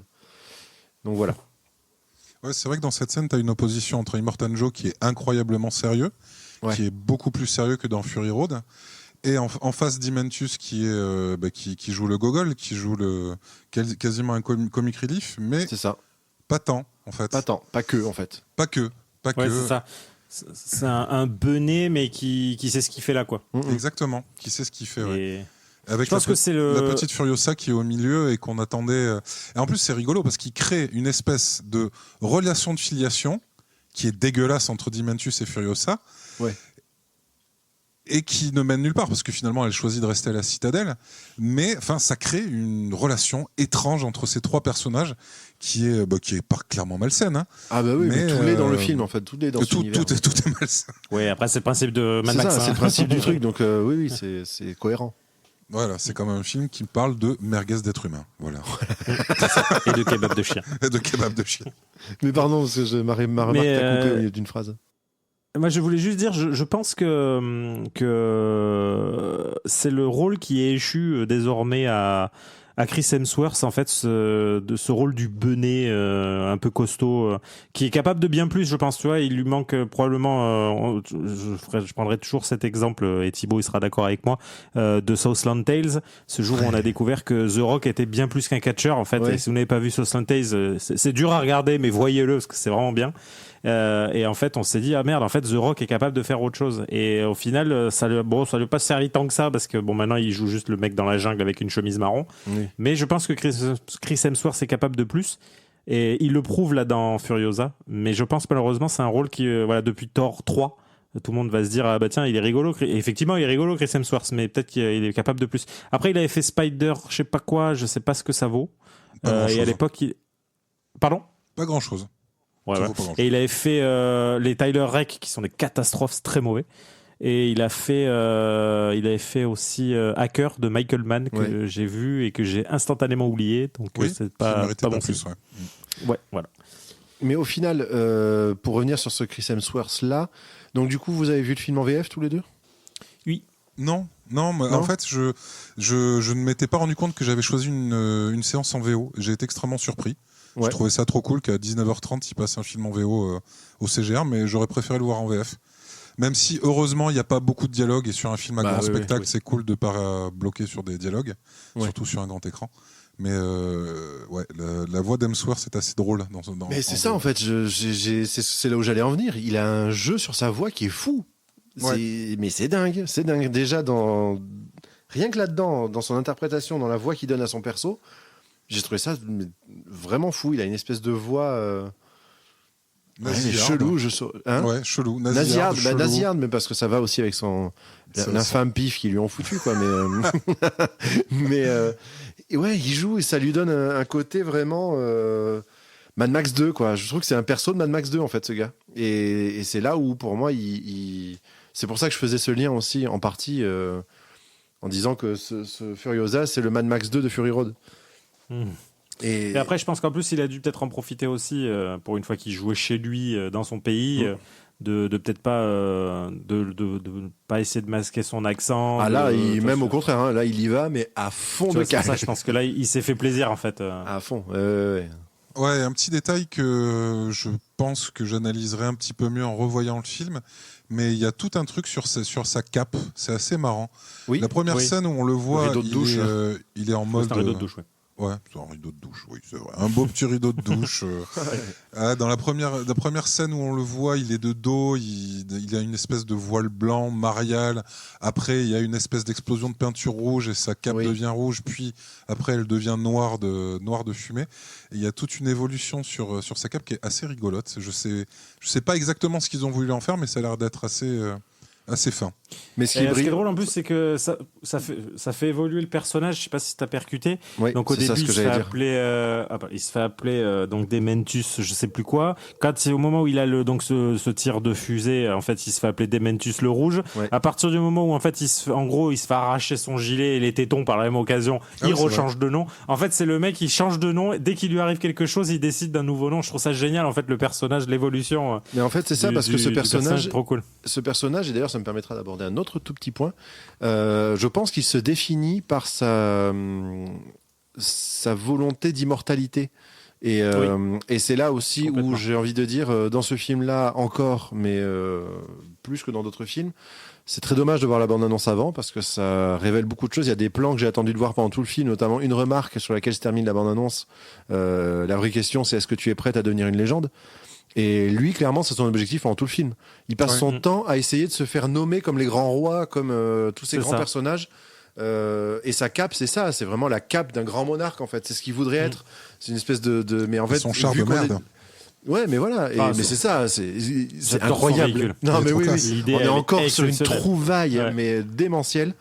Ouais. Et voilà, en fait, tout le but de ce personnage, c'est d'être immortel, je pense. C'est d'entrer dans la légende et d'être un mythe, vraiment. Et pour ça, il fait en sorte que ces hommes passent son temps à le nommer, à lui. Voilà, il est grandiloquent, en fait. Mais c'est ça, en fait, c'est un personnage grandiloquent. C'est.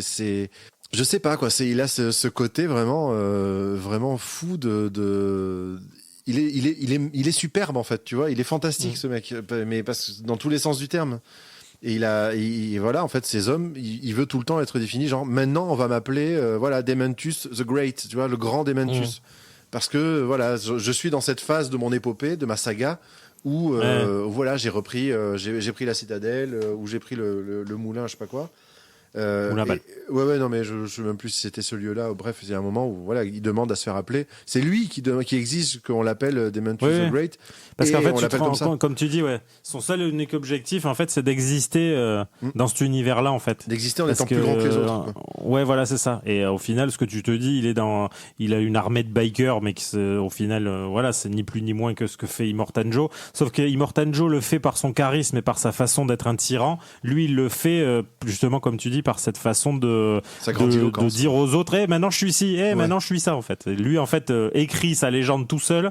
Immortan Joe se fait raconter sa légende, en fait. Ouais, c'est ça. C'est la différence entre les deux, en fait. Ils sont pas grands de la même façon, parce que. Et je trouve qu'effectivement, ça apporte beaucoup au personnage, parce qu'ils auraient pu en faire un Immortan Joe bis, quoi.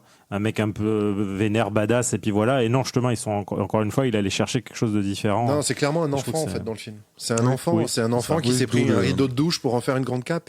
Et dès que ça ça. change de couleur, il est content, ça lui donne un nouveau trait, quoi. C'est ça. Mais c'est C'est vraiment ça, ça, en fait. exactement. Et Ouais, je suis d'accord. même dans sa manière de parler, d'être. Quand il s'adresse aux autres, quand il essaie de négocier, il est là. Bon, d'accord, toi t'as ça, mais moi je veux 1 milliard. Tu vois, c'est un peu un truc Ouais, comme c'est ça. ça, tu vois. Et il négocie mais- comme ça, c'est un enfant. Pour ceux qui n'ont pas encore vu le film et qui hésitent, moi franchement, ça me faisait beaucoup hésiter de voir Chris Hemsworth faire du cabotinage à la con, mais c'est pas, Ouais, c'est on pas n'est pas que ça. là-dessus. On Non, n'est non, pas non. là-dessus. Et c'est cool. Parce que pareil, on disait Et que c'était même, un grand guignol, mais vraiment pas que. Pardon. Oui, pas que, excuse-moi, hein, toi. pas que. Ah, vas-y. Non, non, Ouais, dans sa façon de. Ouais, pardon. Non, je t'en supplie. vas-y, pardon, Alors, je donne la parole à Thomas. Merci. Moi, je veux dire, dans sa façon d'être même. En fait, tu sens qu'il cabotine même dans sa façon de bouger quand il marche et tout. Et pour ceux qui ont la ref, et c'est un gif qui est assez connu, je pense qu'il s'est beaucoup inspiré de Vince McMahon, qui a été pendant de longues années le président de la WWF et ensuite de la WWE, qui était un personnage inventé de toutes pièces, et qui était le président de donc la ligue de catch, et qui en fait ressemble énormément, je trouve, à Dementus. Non, en fait, c'était un personnage ultra grandiloquent, donc en costard ou autre, mais qui a ce côté-là, en fait, à sa façon de bouger et tout. Et il y a un même très connu où tu vois un mec qui marche comme ça là, et en fait, je trouve qu'il y a un moment où pareil, tu sais, où il sort, où Ouais. il est en train de manger un truc, et quand il marche, en fait, tout ce qu'il fait, il en fait des caisses, en fait. C'est ça, Et ça m'a beaucoup rappelé ce personnage-là, en fait, et sachant que Chris Hemsworth est apparemment en train de préparer un film sur Hulk Hogan, du coup, et ben voilà, WWE. Ah ouais. Non, mais c'est vrai qu'il a ce côté vraiment grande star du catch, ouais. C'est vrai. Ouais, c'est ça. Il Et y a là, ça. dans le film particulièrement, ouais. Et donc, mais voilà, ce que je disais, c'est qu'il est pas, il ne se définit pas forcément tout le temps par ce côté un peu guignol rigolo. Parce qu'il y a beaucoup de moments où il est quand même vraiment vénère, vraiment menaçant, extrêmement cruel. Je parlais de la scène d'exécution du Praetorian Jack. Le mec, il prend un pied fou à être un immense monstre. Tu peux pas quand tu le vois, c'est vrai que nous, on a beaucoup bloqué sur son aspect un peu comique et grandiloquent, un peu absurde, quoi, un peu de grand enfant. Mais à côté de ça, c'est aussi un immense monstre. Il faut Ouais. pas il faut pas le perdre Oui. de vue. Et c'est là où c'est fort, c'est que il ne se définit pas par son côté humoristique. C'est juste, tu sens que il a pas forcément les épaules tout le temps, humainement, enfin individuellement, pour faire face à des vrais géants comme un Immortan Joe et tout ça. Mais il a une armée derrière et ça lui suffit pour essayer de peser. Et après, il a son côté, quoi qu'il arrive, je sortirai jamais de mon rôle de grand monarque des Wastelands. Mais voilà, enfin, non, je trouve que. Ouais, c'est trop fort en fait d'en avoir fait un personnage qui soit drôle mais sans être comique et qui soit monstrueux sans être inhumain complètement. C'est fou la profondeur d'écriture encore une fois et d'interprétation aussi, mais d'écriture de ce Mais je pense personnage. on le voit. La seule fois où on le voit vraiment, en fait, je pense c'est à la fin, la scène où donc Furiosa le rattrape. Ouais. Où il lui explique qu'il a une incroyable résistance à la douleur et il lui explique toute l'inutilité que ça représentera de le tuer, en fait. C'est ça. Et je trouve que c'est le seul moment, en fait, où on comprend en fait que non, c'est pas du tout un teubé. Du tout. C'est juste qu'en fait c'est un nihiliste, quoi. Complètement. Ouais, Et c'est qu'à le ce chaos. moment précis. On retrouve un peu le truc du Joker dans le deuxième Oui. Batman de Nolan. C'est le chaos. Tout à fait. Ouais, c'est ça. C'est Certains hommes ne vivent que Exactement. pour voir le monde brûler. Ouais, Ouais, non, mais c'est c'est ça. exactement ça. Ouais. Et j'adore ce genre de personnage, vraiment. Tout à fait. Ouais. Donc Il faut avoir une sacrée plume pour leur donner vie. Ouais, vraiment. C'est Tout ça. à fait. Bon, les copains, Fury Road, ça valait le coup quand même. Déjà à l'époque, oui, mais Furiosa. Fury Et Road. Furiosa. Est-ce que- J'allais faire la comparaison en fait. Pardon, excuse-moi. J'ai merdé, j'ai complètement merdé. Non. J'ai merdé mon enchaînement, j'ai fait ma Je suis voix navré. un peu classieuse. Donc du coup, comparativement, Fury Road, Furiosa, est-ce que ça vaut le pet d'aller voir Furiosa quand on a adoré Fury Road? Thibaut. Oui, ça vaut le coup quand tu ne t'intéresses pas qu'à Fury Road en tant que film, je pense. Parce que c'est un film, ça n'a pas grand-chose à voir au final avec Fury Road, dans le sens où c'est pas du tout le même scope, c'est pas la même ambition, c'est pas la même réalisation non plus. Il y a plein de choses c'est pas du tout le même esprit. Ça, je pense qu'on l'a pas mal expliqué. Mais ça vaut le coup quand tu t'intéresses à Mad Max, parce que je le disais au tout début, c'est d'une générosité ce film. Il se passe tout le temps des trucs, ça te montre tout le temps des trucs. Pendant Fury Road, ça fait 10 ans qu'on a entendu parler du moulin à balles et de Pétroville et tout ça. Et t'es là, c'est cool, mais c'est un horizon lointain, tu vois. Le jeu vidéo avait un peu plus approché le truc. Encore une fois, faites le jeu vidéo de Avalanche par Games, pitié. vraiment, c'est superbe. l'a Le jeu vidéo avait un peu plus approché le truc, mais les films restaient sur ce truc hors champ en fait. Il y avait toute une partie hors champ hyper importante parce que tu es là, tu vois une seule ville, la citadelle dans Fury Road, et t'entends parler de Pétroville, du moulin à balles, tu es là, putain, il y a des gens qui viennent de là-bas, donc il y a presque une géopolitique et tu n'en sais rien du tout. Fury Road ne s'intéresse pas à ça. Et ben quand ces points-là de Fury Road t'ont interpellé, t'ont intéressé, Furiosa va tout te présenter. Et du coup, Furiosa est là pour définir un petit peu plus l'univers du Mad Max de Fury Road. Et en ça, c'est intéressant, très intéressant même, quand c'est un truc qui t'intéresse un tant soit peu. Si le personnage de Furiosa t'intéresse aussi, franchement, allez-y pareil, parce que ça vaut un pet fou, c'est incroyable. Et toi, mon cher Thomas? Je viens de voir à l'instant que Fury Road avait pris 97% d'avis positifs sur Rotten Tomatoes. Ouais, ça les vaut. Et Furiosa 89 à l'heure actuelle. Ah, C'est cool. Donc déjà, c'est quand même un double bon score. Je vais paraphraser, j'ai lu un article il n'y a pas longtemps et je suis entièrement d'accord après avoir vu le film. Ils ont interviewé un critique cinéma à la sortie du film en lui demandant ce qu'il en avait pensé.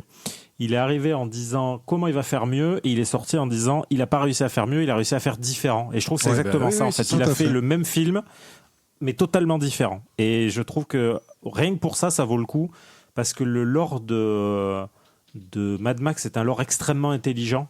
Malgré ce qui s'en dégage, c'est un lore incroyablement bien écrit, extrêmement intelligent et qui mérite d'avoir plus que 5 films. C'est pour ça que je suis d'accord avec Thibaut. Faites le jeu, surtout si vous avez aimé Fury Road, parce que ça agrandira le lore.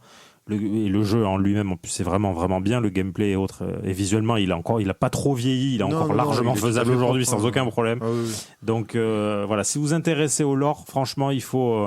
voilà. Si vous avez aimé Fury Road pour le côté bourrin, machin... Vous avez probablement pas compris Fury Road et franchement, voilà, je pense que Furiosa vous plaira. Par contre, si vous avez aimé Fury Road pour ce qu'il en s'en dégage, pour l'écriture et la leçon de cinéma, parce que clairement c'est une leçon de cinéma, clairement.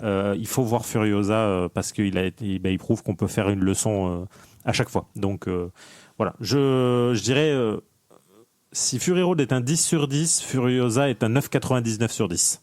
Ah ouais. Allez, ça me Je va suis très bien. d'accord. Très pertinent. Moi, je Bertrand, n'ai vas-y. rien à ajouter par rapport à tout ce que vous avez dit. Je suis d'accord avec exactement tout. Je ne dirais qu'une seule chose, c'est que si vous avez un film à voir au cinéma, allez-y. Franchement, c'est un truc à voir sur grand écran. Vous allez passer un moment génial. C'est un film de cinéma. Surtout si vous aimez les merguez d'êtres humains. En plus. Clairement. Sachant qu'ils partagent l'affiche avec La planète des singes, le nouveau royaume. Oui. Oui. Ouais, allez voir Furiosa. Franchement, non, c'est pas un mauvais film. C'est pas du tout un mauvais film. J'ai pris beaucoup de plaisir, mais ça n'apporte rien à la trilogie des origines. Voilà, c'est tout. Et puis surtout que n'oubliez pas qu'il y a Jean-Marc Thibault aussi qui joue quand même dans Furiosa. Oui. C'est vrai, Jean-Marc Vrai. Thibault, tout à fait. Vrai. Et Ginette Point. Oui, Oui, tout qui à joue fait. le V8. Tout à fait. Bien sûr. Le V8. Oui. Jean-Marc Thibault joue la merguez. Jean-Marc Thibault joue le bras. Alors par contre, on n'a pas parlé. Je trouvais ça génial. Quand j'ai vu Fury Road, je me suis fait cette réflexion que Furiosa avait ce bras pratiquement en pot d'échappement. Et ils se sont dit, ok, on va faire un pot d'échappement. Et le fait qu'elle ait cette toute petite, ce tout petit lanceur pour le démarrer et qu'il fasse un bruit de diesel. Et je trouve l'idée géniale, cette scène où, en plus, le son était extrêmement fort. Le pat. Et tu te dis, ok, la meuf, dès qu'elle l'utilise, en fait, je pense que tout le côté gauche est décédé, parce que ça fout un dawa, le truc. Ah ouais. Mais voilà, j'ai trouvé l'idée géniale qu'en fait, ils poussent la mécanisation à ce point-là. Elle a clairement une voilà. MBK hard rock. Exactement. Avec un pot ninja. Un pot bidalo, moi j'aurais dit. Mais Bien. Ah, aussi. Parce que monsieur est connaisseur. Bon, du coup, on va peut-être s'arrêter là, les copains. Je pense qu'on a fait le tour. On a fait le tour. Quasiment. Et, on il faut pourra que vous ajouter alliez 3 aussi heures de faire le discussion, mais du coup, on va vous souhaiter une délicieuse soirée. On se dit à très bientôt et on vous fait plein de bisous. Et le prochain film. Ah oui, le prochain film. C'est vrai qu'il y a un épisode qui va sortir dans pas très longtemps. Ouais. Non, on a annulé, on arrête tout là. Ah bon, d'accord. Ok, donc il n'y aura pas d'épisode suivant. On va tous mourir à la fin de cet enregistrement. Voilà. Et bravo, Monsieur Miller. Georges, franchement, pas les autres. Non, bravo, les autres, merci, on les parce que mais comment merci. Encore aussi merci. brillant, avoir autant compris son médium et son univers et tout. Et par pitié, un nouveau Mad Max, vite. Ouais, avant de calancher, ce serait génial. Sinon, je le fais faire par une IA, j'en ai rien à foutre. Voilà, sera le mot de la fin. Allez, des bisous. Bisous tout le monde, bye.